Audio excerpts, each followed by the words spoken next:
Hello friends, welcome back to my kitchen once again. कैसे हैं आप लोग? आई होप सब अच्छे ही होंगे।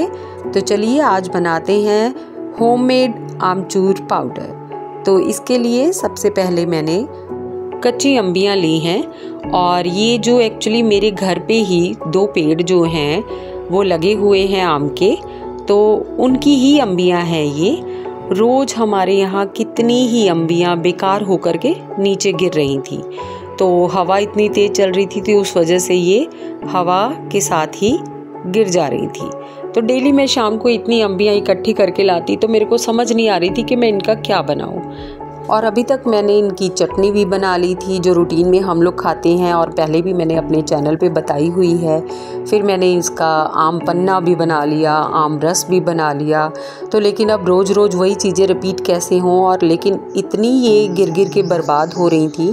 तो फिर एक दिन मेरे मदर इन लॉ ने एक आइडिया बताया जिससे कि ये कम से कम जो गिर गिर के बर्बाद हो रही हैं वो बर्बाद ना हो और उनको किसी यूज़ में मैं ला सकूं। तो इसलिए सबसे पहले मैंने अम्बियाँ ली और उनको मैंने धो के थोड़ा सा साफ़ कपड़े से पोंछ करके पहले उनका छिलका उतारा, और फिर बीच में से एक कट लगाते हुए उसके बीच की गुठली और जो जाली पड़ी होती है वो मैंने निकाल दी, और सारी अम्बियों को ऐसे बारीक बारीक स्लाइसिस में कट कर लिया जैसे कि मैं यहाँ काट रही हूँ। तो देखिए यहाँ ये जो सारी अम्बियाँ थी उनको मैंने काट करके रेडी कर लिया।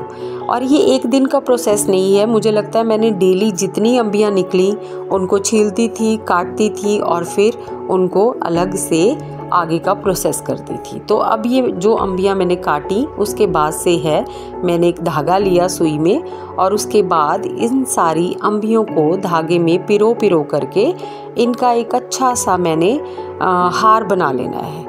जैसे हम मोतियों को पिरो करके एक माला पिरो लेते हैं या हार बना लेते हैं, वैसे ही फूलों का हार बनता है धागे के साथ। ऐसे ही हमने इन अम्बियों को भी एक हार में पिरो लेना है, धागे में पिरो करके एक हार बना लेना है। देखिए जैसे ये बिल्कुल रेडी है। और इसको फिर मैंने 15 से 20 दिन की धूप लगवानी है। तो धूप में मैं इसको डेली डाल दूंगी और इनको अच्छे से सूखने दूंगी।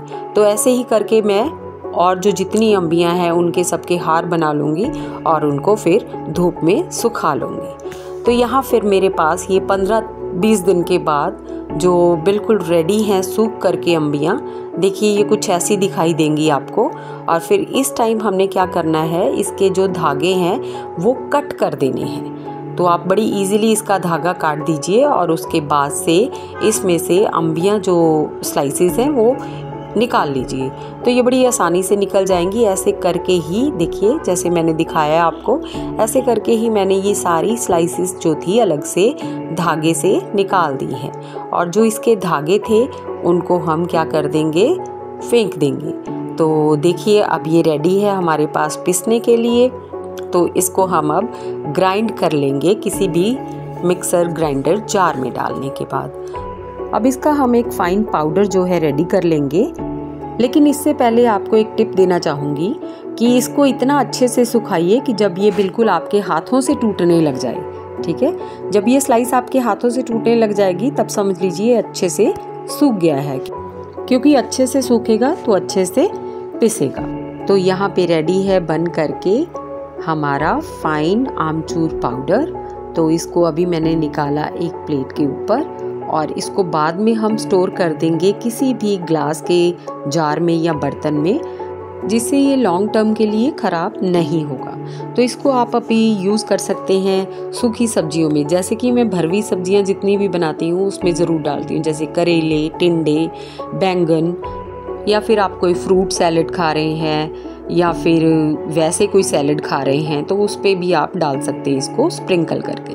तो देखिए यहाँ पे रेडी है बिल्कुल खट्टा खट्टा आमचूर पाउडर। तो देखिए इसको मैंने अपनी मदर इन लॉ के कहने पे बनाया, तो मुझे ये बड़ा यूज़फुल लगा, तो इसीलिए मैंने आप सब लोगों के साथ भी इसको शेयर किया। Have a great day to all, enjoy this.